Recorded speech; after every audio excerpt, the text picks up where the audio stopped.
You know, what we're going through, it is a time for all of us to see who can play what, you know, and let's, you know, be able to hold each other and know that there are no difficult times that stays forever.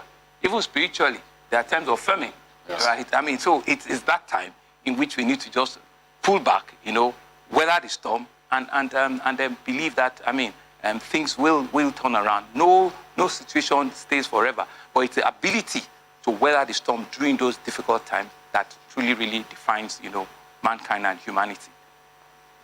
Okay, Mr. Governor, during your first term in office, you launched the 5-year agricultural plan to end in 2025. Can you do an appraisal of that plan? And did that plan actually prepare you for the situation of things right now? Thank you very much, Ola. So there's something that we've done that we're indeed grateful that we're able to take those opportunities. And you're right with our plan. In that plan, one of the things that we said, I wanted to provide food security for Lagosians. We realized that we're a commercial city. We're not in an agrarian city. We don't have the land. We don't have the, right? So we're building, currently as we speak, the largest logistics hub in the whole of Sub-Saharan Africa. The largest logistics hub in the whole of Sub-Saharan Africa. And we've gone about 65% of the construction. Outside of this meeting, I will show you pictures of where this construction is. All the verticals are out already. You know, all the massive warehouses, you know, that we're building there, they have all been roofed. What are we planning to do?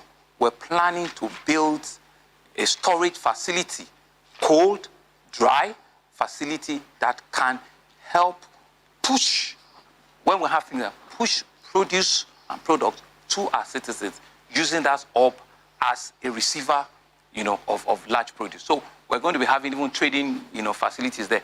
This is the hub that will be doing things like the aggregator, ensure that all of the yam people that are coming from Benue, you know, all of the tomato they can have offtake from there. They can know that once they're coming, there's somebody that will write the check. And that facility will be able to, the ones that will not go to the market because of perishability, you know, and storage, will have the opportunity to stay in that facility. And we're happy that we took that decision 2 years ago. The facility will be ready, should be completed before the end of this year. And it's something that we're truly grateful for, that we took that decision. Out of that facility is to now dovetail into what we call the middle market. The middle market, one of it is what you saw or you are seeing at Iduro, which is where you can see, you know, exchange of purchases. As we speak, we're building 4 concurrently. We're building as we speak, which will also be ready before the end of the year. On that 4, we're identifying 7 other locations that we also can build. It's still part of the plan. So we're building in Aja, we're building in Abulegba, we're building in Agege, and I think maybe another one in Kurudu. So 4 concurrently to be able to, you know, recreate what we're seeing, you know, in Iduro, you know, and identify locations for additional 7. The last vertical on that is now we now begin to build corner stores, you know, at various locations. Those are smaller, so that we can see the entire value chain, you know, of food produce being available. You'll see fresh tomatoes, you'll see, you know, fresh, you know, pepper being, you know, distributable in a very clean, hygienic environment, you know, for our citizens. That's one. Secondly, right, on the meat value chain, I think the total countrywide consumption is under 4 million heads of cattle, you know, per year, about 3.7. Lagos in itself consumes about half of that. We consume about 1.8 to 2 million heads of annually. So we need to be able to do G2G with some of our, you know, northern states, you know, and if time permits, even, you know, other countries up north, and see how these things can be fattened, can be grown, and ensure that there are offtakes in Lagos. In the logistics stuff that I'm talking about, those are some of the things that you see in the cold storage, right? And so we're also doing a small heads, you know, so that we can hold them here, you know, and sort of like also fasting them for another 2-3 months. We have all of that in Igudu, you know, and we're putting up small ranches that once they come in, you have an overflow of 20,000, 30,000, we can retain them there. So the plan is for us to be able to fairly determine and see that we can plan for food security of Lagosians, right? On the final part of that master plan is also to encourage our citizens. There's what we call, urban farming, right? Ruben, at the small courtyard in your house, put tomato, put pepper. It doesn't take a lot. At the end of this session, I will take you around this state house. We have fish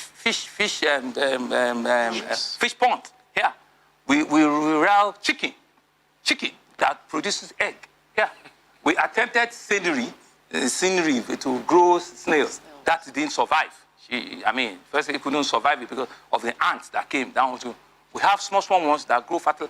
It doesn't meet the entire need, but is an attempt to say that, even in your urban space, you can do a little thing. So it's really around, an end-to-end thought, at ensuring that let us eat what we grow, let us grow what we eat, and just take up this challenge. It's a clearing call for all of us. Take up this challenge and let all of our, spaces that we have in our houses do something. It doesn't take, a whole lot, and it just reduces the pressure, of you needing to run to a market or you needing, to look outside, and see solutions. So, Shola, that's our plan, and we believe we're on the track.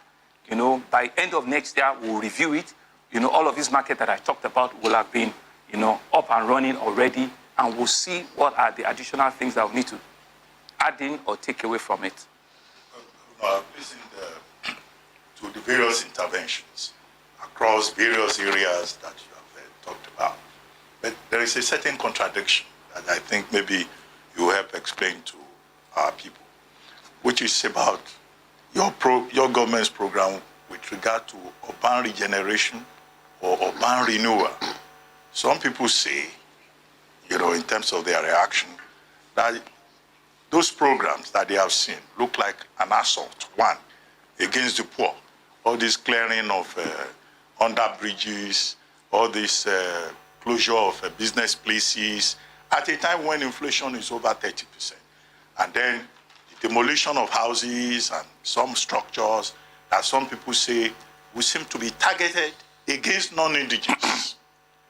So these two issues. Because some will say, yes, these interventions, but, Thank you very much, Ruben. Just to also reemphasize, the building that collapsed this morning, right? I'm sure it's not an indigenous issue. A real building actually collapsed. Thankfully, there are no fatality. But if people were there, that's the end of it. No stories. A building actually collapsed this morning. So we're not being emotional. We're being factual. A fire incident actually occurred 3 weeks ago. It's an 18-story building that changed the livelihood of a lot of people because of the carelessness of some people. It has nothing to do with ethnicity. It has to do with we ensuring that, one, we can put off the fire in respect of who or where you come from, have the capacity to respond to that call when it happens, but more importantly, create a space where it doesn't repeat itself again. So after it happened in Lagos Island, and my last part people went to now clear the entire store on that right of way to ensure that any tall building in event, because that's why I talk, you don't know when these things are going to happen. So you don't wait and phone and say, when this happens? No. Clearing those roads now, we're not asking who owns this shop, where are you from, which village did you emerge from. You have contravened our planning rule. You have obstructed, government from doing their work. So we have to reverse back to the original plan that we gave you to build. That has no measure of sympathy or emotion at all. It is part of what is done globally to rate livability standards of cities, reliability, sustainability of cities. By the way, Ruben, they made us 18th position globally early this year by Time Out, that Lagos is one of the preferred cities to stay in the world. That just didn't happen by we sitting back and not doing the right thing. The right thing to be done, right, are difficult things sometimes. They are the things that will appear as if it's not very popular, but it's to keep, the city safe for all of us. The greatest good is for the greatest number. It is not about the face of who the person is, but it's about ensuring that we live. Because rule of law is one thing that we cannot, compromise anyhow. When people, I mentioned it when you said to me that I should rate my 4 years. I told you that people were walking on river. They say, come and see Sanwo-Olu, this is River Lekki, we're on boat, those are the things that happen. People deliberately built on the right of way for drainage canal. Lagos is below the sea level. So those waters have to go. They are like flash. They have to go, come back from, and go back again. That was all we did. Let me tell you, there are some officers of government, officers of this government, that their houses went down. Their houses, they wrote that there's nothing, it has to go. We are not taking your house. If it's only one room that we need to take, we're not out to take the entire 4-bedroom. If it's only one room that contravenes, we'll leave the remaining 3 rooms. You can reconstruct and come back to your 3 rooms. But the ones that is on our line, we will take it, and we don't have, because we just need to be able to rescue the city. If not only will we be doing this country a disservice, this is the melting point of our country.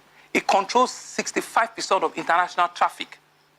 International traffic. So we need to continue to ensure that we have that, not just in name, in our response, in our ability to keep the city.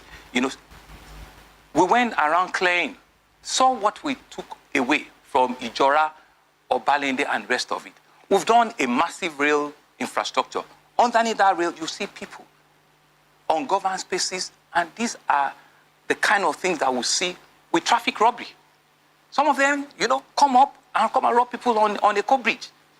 Ruben, last year, under the bridge of Apongbo, there was a fire incident.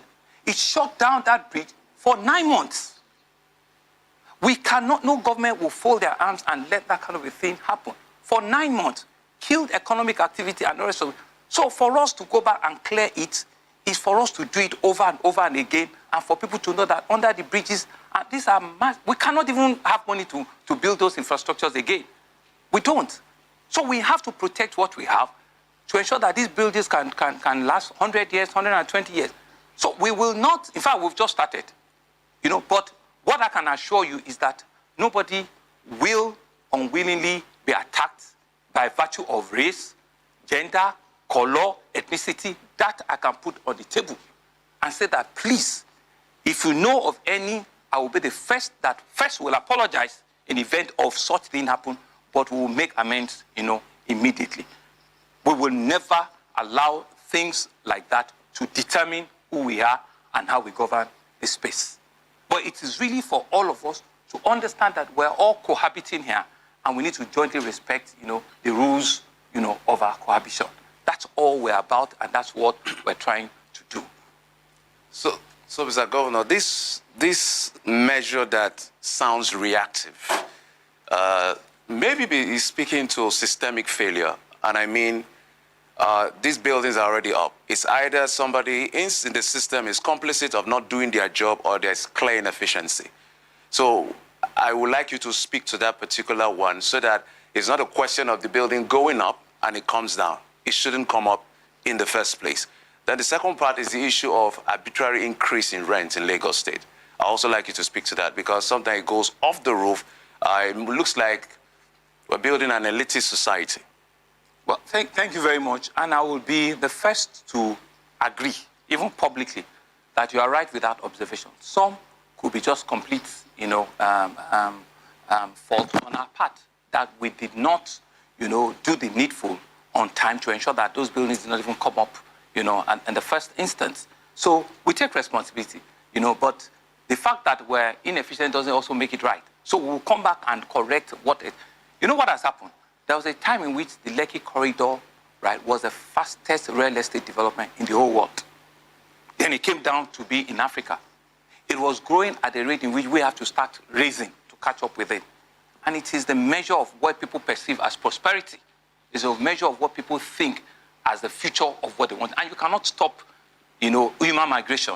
There's no border post in Ojota to stop anybody from coming in. So we as a city needed to respond to that by increasing the number of town planners that we have to employ, increase the number of estate valuers that we have to employ, ensuring that we train them well enough to be able to, let me tell you, in Lagos, we have 52 building control agencies. Each local government, there's nobody that can have anything like that. 52 town planning offices. Sorry, 57 in each of the local government. 57 town planning, building control, everything has to be, it's not centrally controlled. They have to all be dimensioned right down there.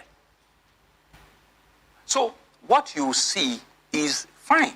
There could be, failure of government, and I'm taking responsibility in terms of being efficiently, proactive, to be able to deal with some of those nuisances. And that's why I also explained in some other way where I said we have to build redundancy. In emergencies, for example, we have to recruit fire servicemen, buy fire trucks, and just keep and fuel them and wait for something to happen. That's redundancy. But on this other side, we have to also scale up our staff, and our engagement to be able to meet with those realities. And the point around, fees and rates in Lagos and charges, as against rent. So we have a law that we've set up to protect the citizens, which says that, house owners and landlords should not ask for more than a year's rent. Should not ask for more than a year's rent. Do people now obey and, do that 100%? My answer will be no. But what are we doing? There are numbers that we've set up. We have an agency that we've set up. It's called La Serera. Lagos State Real Estate Agency. We set up that agency about 3 years ago to respond to something like this. That if you know people that are asking for you to come and pay 3 years, report them to us. We will take it up for you and see how we reduce that burden for you. The other part of it as against the increment. We also cannot play in a demand and supply, force. The only other thing we can do is how well can we also provide, intervention houses and rest. And we're doing our best. This government has commissioned about 19 housing projects, 19 in different parts of the state, and it's very, there's so many of them that we've done. So we will continue to do that, but we cannot catch up with what they're doing in the private sector. 2 days ago, and just a small digression, somebody was asking me that, why do people collect, rent in foreign currency? And I said, maybe it's a conversation that I need to have here, and we need to stop this. Why? Given the pressure of the currency that we're talking about, why? And there's a CBN rule that says that you cannot charge fees, or rent in foreign currency. Why should we have, landlords asking their tenants to pay in foreign currency for a house that is built in Lagos, that you are using Lagos road, you are breathing Lagos air, for them to pay in foreign currency? I think it's absurd, and those are some of the challenges that we need to eradicate, remove, so that somebody that needs to go and pay 20,000, it doesn't begin to run helter-skelter just to pay, whatever is your rate, pay it in Naira. And I think those are some of the things that we need to stop. Stop this dollarization of every single thing that we have in our economy. It has to stop. And it's only when we do this that we can reduce all of these things around dollars. Everything's about dollars. Why? Egypt just made a pronouncement two weeks ago and said, no, we're not going to be having a mix of exchange in dollars. We will use our local currency. We need to also be able to, I still spoke to YC yesterday. Mr. Kadus is my bon. I said we need to be able to think out of the box. My question is, all these Chinese companies, all these Indian companies, what stops us from exchanging their transactions with them in their country in yuan? If you go to Dubai, no matter who you are, you cannot pay a foreign currency in any of the services. It has to be in dirhams. Why can't we do the same? The Indians, why can't we pay them rupees? So I might not have all the answers, but it's really for our monetary policy to look and let's see. We cannot continue to do the same thing, and so let us even start with that. You're an Indian company, you're a Chinese company. These things, It's a produce from India we're expecting. It's an item from China. Let's pay your currency. So it reduces the pressure that everything and anything has to be in one currency. People are paying school fees in Britain. It's dumb. So maybe when all of this changes in our head, then we can change, we can change, our perception, and we can reduce these things, and all of this nonsense can stop. And I think it's important for us to make the point that we sometimes are our greatest enemy. Government, yes, I'm not going to absolve myself, and at the leadership level, of some of the things that I've not worked with. And government needs to also be able to transparently communicate. Let's say it, and let people understand what the challenges we have, what the issues are, so that not empathy, but they can say to you, ask for the job, go do it, but at least communicate. Let me take you back to a little bit to Jeff's question. Do you honestly think that the Lagos tenancy law can be faithfully enforced? Do you think it's practicable for us to insist and ensure that no landlord contravenes the law? For us to insist that the landlord cannot take more than 1 year's rent? Do you honestly think that's one? Then, as an addendum, you have the Lagos homes. Yes. What we hear is not me saying it, sir. What we hear is that the acquisition module is no longer transparent. And I want to ask you, would you consider going back to what it used to be, like raffle draw and the rest of this? Yes. Well, thank you, Jide. I think the first question, the way that our federating structure is set, it will be difficult to 100% comply. And what do I mean? So we set up a law. The beauty of any law is to ensure that there are consequences and you can enforce that law fully. There are consequences and you can enforce it. So if you don't have institutions or verticals or ability to enforce those laws fully, then you begin to see people not obeying the law fully. And that's why the conversation will tilt around requests for state police, for example. Right?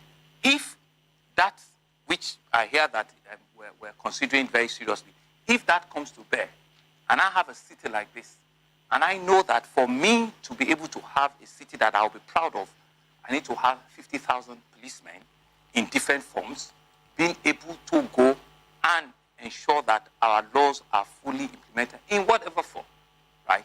Then it becomes a priority for me to deliver on that basis, right? But once I don't have the instrument or the ability to enforce some of these things, then it becomes, a lot of challenge, So the answer to it is that's why all of the things around ensuring that we have, the ability as subnationals to be able to take this thing to a logical conclusion in terms of policing, in terms of enforcement, it will stay. Because the moment somebody knows that they can't even come until, they will not even show up, then, there's always a likelihood that they will get out. But once you make a few people escapes and examples and rest, then everybody will sit up and sit right, and ensure that the right thing is done. So the answer is we could get there.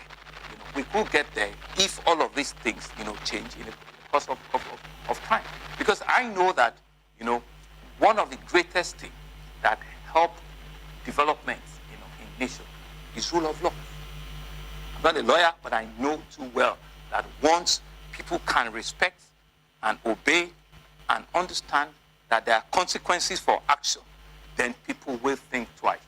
Why do you think that, in big nations and first countries that we all, talk about and look forward to. It's because, it's almost, certain that if you flout a law or something, there's a high consequence that you get picked up and you will come after it. Then you will correct yourself, So on the second part around, the Lagos owned, I have also heard, and I think it's a shame because I was in a government when we set up, all of these ideas, and I will take it up.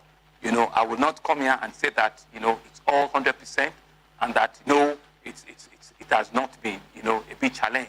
And these are some of the problems, of our system, that to ensure that once policies are working, you don't need to change it.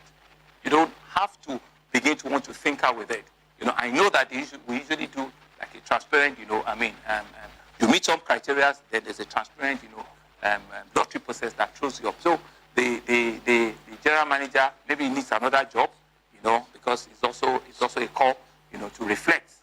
But we'll take it up. And thank you for those observations.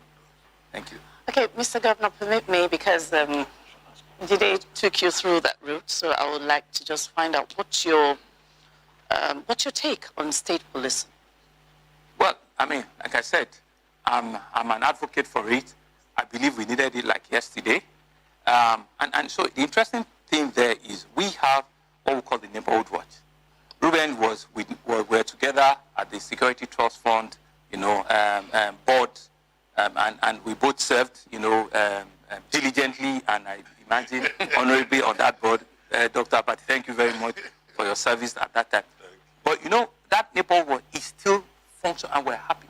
About 6,000 of them. The good news is that I've given approval for us to recruit additional 4,000, 4,000 to 5,000 actually. I've given them approval to employ, and this is job for our youth, this is job for our able-bodied men, and so out of that number, we'll give some to CBD, we'll give some to KAI, but a significant chunk of it will be in our neighborhood. And what that means for me is that if they give approval for state police today, I have 10,000 men that I can further train and get them ready, and these are people that know the entire community. They are people that knows, every nook and cranny. In fact, at some of our state security meetings, they give us intel. They give us all of the black spots, all of the things that are happening. They provide those intelligence for us. But it's just that they don't have, the constitutional means to act. But they can give us, what is happening in all communities and regular police now. So you can imagine if that is now turned around to be a proper law enforcement, with all of the apparatus of state organ, they will hit the ground running. And we can, on our own, have a plan to double that number, and to take it to a number that will make policing effective and efficient for a big city, of our size. So yes, I'm strongly for it, and I'm waiting for it. Well, Governor, at some point in the course of this conversation, we'll take one or two questions from some of our colleagues who are in the studio with us, who may have one or two things to ask. But before then, I'd like to ask you this. You talked about infrastructure, and I want to focus on transportation, which is the number one item on the team's agenda. Now, we've heard about the blue line, we've heard about the red line, so a lot of activity with regard to rail lines, developing better transportation.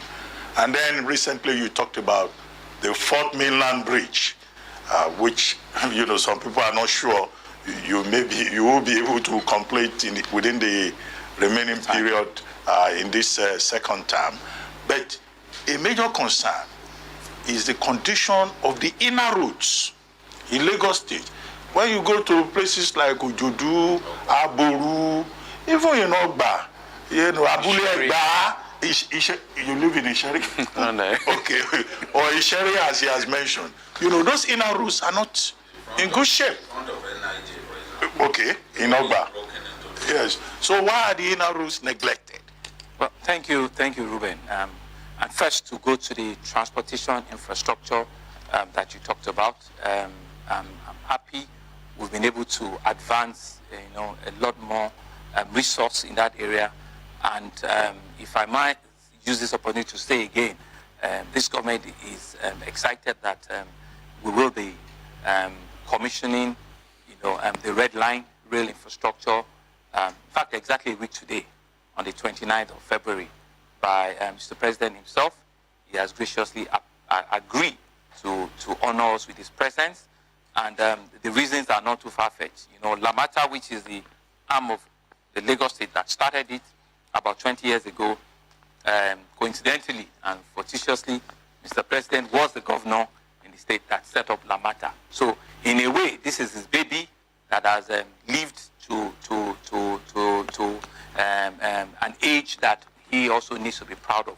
So the Red Line will be the rail corridor that we, this government, developed all of the stations by ourselves, within this 4.5 years that where it's a little celebration, but we'll click glasses for that to turn my chest for that. So it moves all the way from Agbado in Ogun State, through Iju, through Agege, through Ikeja, through Oshodi, through Moshin, Yaba, and all the way to Ebute Metta, And you've seen that in that infrastructure, there are several overpasses that were also built. We've built 6 bridges concurrently, in Lagos while we're developing this infrastructure.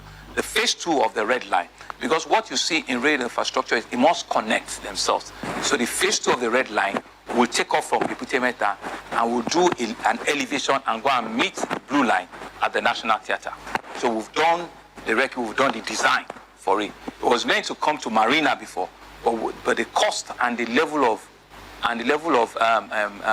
demolition that would happen will be too much. So creatively, we now took it to National Art Theatre, where you can now hop on and hop off. You can actually transit, come down from the Red Line, join the Blue Line, and you can go either towards, Mile 2 or come to Marina, and vice versa. You also, if you're from Marina, you can get to Ebute Metta, come down, join the Red Line, and you're on your way to Agege and the rest of it. So that connects, a complete loop, of a rail infrastructure. Rail everywhere in the world does not just start and end on its own. It must connect with some other rail, activity. So that we're excited, and but after the commissioning, we still have to ensure that we clear all the right of way. We work with NLC, because NLC also use the tracks for the Lagos-Ibadan, movement, and we synergize on all of our on what we call, the rail infrastructure movement. There's a terminology that I've forgotten now. So that will happen, and we believe it will immediately solve, a lot of traffic and transportation challenges, because it carries more passengers even than the Blue, and the train, when you see it, is longer, than the Blue Line. They've got about 8 to 9, cars, all put together, and I must also, use this opportunity to also thank Mr. President. They're also supporting us on procurement of additional rolling stock for the Blue Line and for the Red Line. So Lagos should expect a lot more investment in the rail, on these 2 lines, whilst we're developing additional, investment on the other 4 lines. We're not stopping at that. So, we've demonstrated our capacity and our willingness, so we're looking at other people to also help us with other development. But to the second question, around inner roads, it's something that we are taking up frontally. The challenge is that, Lagos requires, year on year, budgetary provision of, in Naira times, about, almost 5 trillion if we do today's year on year on road infrastructure alone. That is even more than the entire budget for us to be able to. And Lagos, in the last 10 years, we've built and laid over 10,000 kilometers of road. So those are big numbers, but because it's a city, not just a town, not just, it's a city-state. So every part of Lagos needs that road infrastructure. If you go to other states, so when you do in one state, at least you drive 40 meters, you do. But here, everything, all the 50 are all interconnected, and everyone needs to be developed. We're breathing up with it. We're working with the local government. In fact, right now, they've completed the plan to do 114 roads, concurrently, all the local government. And on that we are also supporting with another 50 to 60. So in all, we should have about 180, roads working concurrently. That also will bring a bit of discomfort, because once we're also doing on these roads, you see that there will be closure, there will be, movement that will be impaired. So we need to plan all of these things in a way, in a manner that the country does not also reduce, the economic, viability of us. So it's hydra-headed. We are aware of it. We see these things, we know that there are things that has to happen, and also because, to also explain, the water table that we have, in our state is also very funny. We're not the state that is blessed with hard land. So very quickly, our roads also can fail, because of the water table that we have. So that's why we need to spend a lot more, preserving those roads. The new ones that we're doing, they are heavy concrete roads. On the Lagos, Epe, so there are 4 or 5, big concrete there, so that we don't need to come back for another 50 years, But some of these ones, because of the size of bitumen that you put there, by the time it mixes with water and rest of it, water and bitumen they are not friends. It disturbs and thing. And also, let's put, the environmental issues to it, drainages and the rest of it, our behavior sometimes. We just, disband styrofoam, some people are even still attacking us when you can see that it blocks a lot of the drainages. So once the drainages are blocked, water flows on the road that has been done. With bitumen, you start seeing the cracks. You start seeing the cracks, in no time, potholes begin to appear. So it's a complete circle of way of life, discipline of our people, government action or inaction quickly, and all of us just taking ownership, and being ensured that, once these things are done, these are public assets that we need to protect. These are public assets that we need to know that they've used public goods to do this, and we all just must, hand up and show, our ability to